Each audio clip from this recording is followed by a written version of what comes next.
Assalamualaikum warahmatullahi wabarakatuh. Hari ini kita kelompok belajar mahasiswa hukum Universitas Merdeka Pasuruan akan melakukan sebuah studi observasi antropologi budaya di Desa Sumberjo, Kabupaten Pasuruan, dengan mengamati bagaimana suatu kebudayaan itu berkembang sehingga mempengaruhi kehidupan manusia. Baik pengamatan dari aspek kondisi ekonomi, pendidikan, sosial budaya, sosial politik, dan masalah pembangunan di desa. Ada dua metode yang akan kita gunakan, yaitu metode observasi pengawasan lapangan atau pengawasan lokasi dan metode observasi melalui wawancara dengan penduduk dan tokoh adat setempat.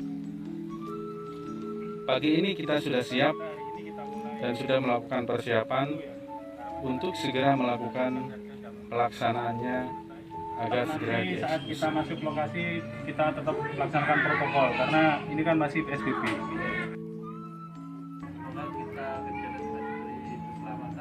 Amin. Bismillahirrahmanirrahim. Alhamdulillah. Yang pertama yang akan kita laksanakan yaitu metode observasi lapangan. Nah, kita akan berkeliling desa untuk melihat secara langsung kondisi geografis desa Sumberjo yang merupakan dataran rendah subur, di mana mayoritas penduduknya bermata pencarian sebagai petani. Sehingga sejauh mata memandang akan kita lihat dan jumpai landscape persawahan yang hijau yang memanjakan mata. Selain bermata pencarian sebagai petani, penduduk desa Sumberjo sebagian kecil berprofesi sebagai pegawai negeri, buruh pabrik, wira swasta, dan pengrajin-pengrajin kerajinan tradisional di desa. Sedangkan di sektor pendidikan, di desa Sumberjo bisa dibilang sudah bagus. Hal ini bisa dilihat dari adanya dua jenjang pendidikan sekolah, yaitu sekolah setingkat sekolah dasar dan sekolah menengah atau SMP. Dan saat kondisi PSBB, di mana lembaga pendidikan diliburkan sementara, namun pemerintah desa setempat berperan aktif dengan mengadakan penyuluhan pendidikan, yaitu dengan mengundang para mahasiswa sebagai pembicara atau pengajar. Kemudian tujuan kita berikutnya adalah Balai Desa Sumberjo. Diharapkan di sana nanti kita bisa mendapatkan informasi yang lebih lengkap terkait data-data yang kita perlukan untuk penyusunan studi antropologi.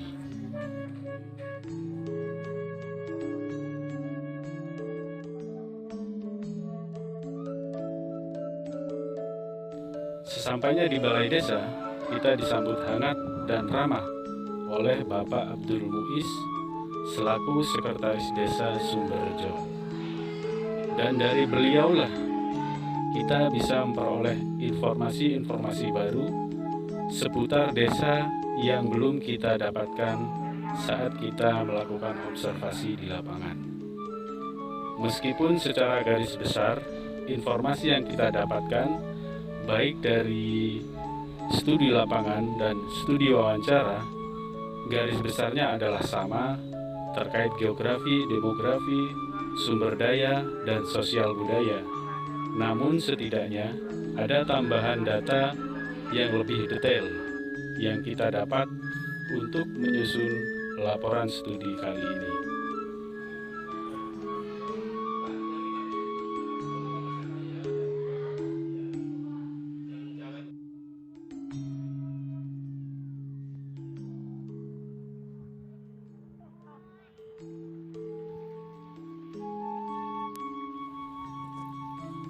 Selain daerahnya yang subur dan masyarakatnya ramah, ada satu lagi yang spesial di tempat ini, yaitu Desa Sumberjo. Terdapat sumber mata air yang paling bersih di Kabupaten Pasuruan, yang dikenal dengan julukan Banyu Biru.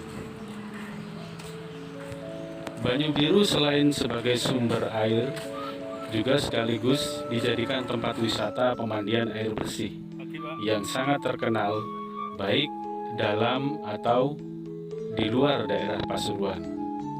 Meskipun dikelola oleh pemerintah kabupaten, tetapi adanya pemandian Banyu Biru bisa dikatakan cukup membantu penggerakkan ekonomi masyarakat desa, yaitu dengan dibukanya stan-stan jualan di sekitar pemandian dan tempat parkir yang dikelola oleh masyarakat desa.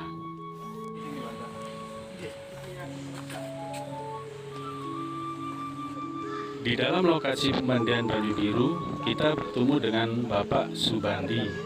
Beliau adalah juru kunci makam keramat yang berada di komplek pemandian tersebut. Pak Subandi menceritakan sejarah awal sumber air Banyu Biru, yaitu bahwa dahulu kala tempat ini adalah sumber air di tengah hutan yang merupakan tempat persinggahan para pasukan Majapahit yang hijrah menuju lereng Gunung Semeru karena terdesak oleh invasi kerajaan-kerajaan Muslim di zaman itu.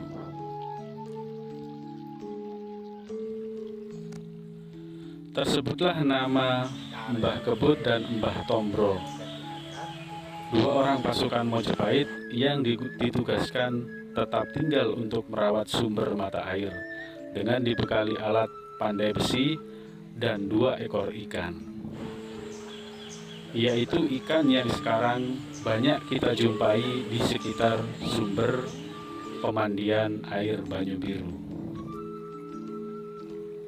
Dan 2 orang inilah sebagai cikal bakal leluhur desa Sumberjo sampai hari ini. Banyak golongan masyarakat, baik dari sekitar pemandian bahkan dari luar Pasuruan, yang mengkeramatkan makam Mbah Kebut, bahkan mengkeramatkan sumber air Banyu Biru, sehingga sering dijumpai para peziarah yang datang untuk sekedar berdoa ataupun mengambil air dari sumber Banyu Biru sebagai syarat untuk penyembuhan suatu penyakit. Pak Subandi juga menjelaskan bahwa di komplek pemandian ini bisa dijumpai beberapa prasasti dan arca peninggalan Majapahit sebagai bukti bahwa mereka, para pasukan Majapahit, benar dan memang pernah singgah di tempat ini. Dari hasil penelitian dapat disimpulkan bahwa Desa Sumberjo merupakan desa yang sudah tergolong berkembang, baik aspek ekonomi, sosial budaya, dan pendidikan. Juga infrastruktur desa sudah terlihat bagus dibanding dengan daerah-daerah atau desa lain. Bahkan di desa ini ada potensi untuk bisa dikembangkan lebih baik lagi, khususnya dari segi aspek budaya dan potensi sumber daya alam yang melimpah, yang bisa dioptimalkan misal sebagai industri kreatif pedesaan untuk mendongkrak ekonomi desa dan kemakmuran bagi warganya. Dengan melihat keselarasan antara kearifan lokal budaya dan pemberdayaan lingkungan yang begitu bersinergi di Desa Sumberjo, kita mengajak agar manusia tidak pernah bosan untuk tetap semangat melestarikan semua budaya yang ada di alam semesta. Karena semua itu adalah anugerah tak ternilai dari Tuhan Yang Maha Kuasa, berupa kekayaan alam dan kekayaan intelektual yang perlu terus-menerus kita baca, terus-menerus kita pelajari, dan terus-menerus kita lestarikan. Agar anugerah tersebut tetap abadi, tetap lestari, dan bisa dinikmati dan dipelajari oleh generasi-generasi penerus kita. Karena manusia dan alam sejak dulu sebenarnya sudah dipersatukan oleh sejarah. Meskipun sejarah itu sudah lama terlupakan, tapi sejarah sendiri menyiratkan bahwa masa depan itu sebenarnya adalah manusia dan alam itu sendiri. Semoga tiap detik dalam sejarah dan masa lalu akan selalu diingat, karena dalam ingatan itu kita semua akan tetap hidup dan selalu hidup abadi. Wassalamualaikum warahmatullahi wabarakatuh.